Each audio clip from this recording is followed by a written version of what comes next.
നമ്മുടെ ഇന്നത്തെ ലോഡ് വന്നിട്ടുണ്ട്. ഞാൻ എല്ലാ വീഡിയോസിലും പറയലുണ്ട്, നമ്മുടെ 100% ശുദ്ധമായ വെളിച്ചെണ്ണയാണ് നമ്മുടെ ഓൺ മില്ലിൽ പ്രൊഡ്യൂസ് ചെയ്യുന്നതാണ്. പക്ഷെ ഇതുവരെ നമ്മൾ ഇതിന്റെ പ്രൊഡക്ഷൻ കാണിച്ചിട്ടില്ല. നമുക്ക് ഇതിന്റെ പ്രൊഡക്ഷൻ കണ്ടാലും ഇതിപ്പോ 200 ചാക്ക് കൊപ്രയുണ്ട്. ഇത് ലോഡ് ഇറക്കി നമ്മൾ ഹീറ്ററിലിട്ട് ഹീറ്റ് ചെയ്യും. നമ്മുടെ ഹീറ്റർ ഈ ഹീറ്ററിലിട്ടിട്ടാണ് നമ്മൾ കൊപ്ര പാകത്തിന് ഹീറ്റ് ചെയ്തെടുക്കുന്നത്. ഇവിടെയാണ് നമ്മുടെ മെയിൻ പ്രോസസ് ഒക്കെ നടക്കുന്നത്. ഇവിടുന്ന് കൊപ്ര കട്ട് ചെയ്ത് നേരെ മുകളിലേക്ക് പോയി ഇവിടെയാണ് നമ്മൾ ഈ കൊപ്ര എല്ലാം പൊടിക്കുന്നത്.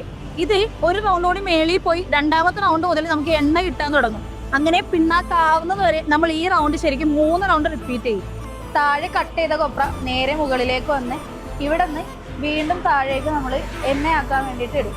അത് വീണ്ടും പ്രോസസ് ചെയ്ത് ഈ മെഷീനിലേക്കാണ് വരുന്നത്. ഇത് വീണ്ടും നമ്മൾ അതേപോലെ തന്നെ താഴേക്ക് പ്രഷർ ചെയ്യാൻ കൊടുക്കും. ഹോട്ട് പ്രസ് ചെയ്ത എണ്ണ നമ്മൾ ഫിൽറ്റർ ചെയ്ത് ഈ 3 ടാങ്കുകളിലായിട്ടാണ് സ്റ്റോർ ചെയ്യുക. ഈ ടാങ്കുകളിൽ നിന്നാണ് നമ്മൾ നേരെ പാക്കിംഗ് സെക്ഷനിലേക്ക് എണ്ണ പോകുന്നത്. എണ്ണ ആയി കഴിഞ്ഞാൽ പിന്നെ വരുന്ന പ്രോസസ്സ് എന്ന് പറഞ്ഞാൽ ഈ പാക്കിംഗ് ആണ്. നമ്മുടെ പാക്കിങ്ങും കാര്യങ്ങളൊക്കെ ഇവിടെയാണ് വരുന്നത്. അപ്പോൾ നമ്മൾ പ്രോസസ്സ് ആയി കണ്ടില്ലേ?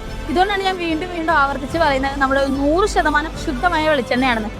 അപ്പോൾ രത്നഗിരി മില്ലിന്റെ ഗ്രീൻ ഡ്രോപ്സ് വെളിച്ചെണ്ണ പർച്ചേസ് ചെയ്യണമെന്നുണ്ടെന്നുണ്ടെങ്കിൽ ആമസോൺ, മീഷോ അതുപോലെ തന്നെ നമ്മുടെ ഗ്രീൻ ഡ്രോപ്സിന്റെ വെബ്സൈറ്റിലും അവൈലബിൾ ആണ്.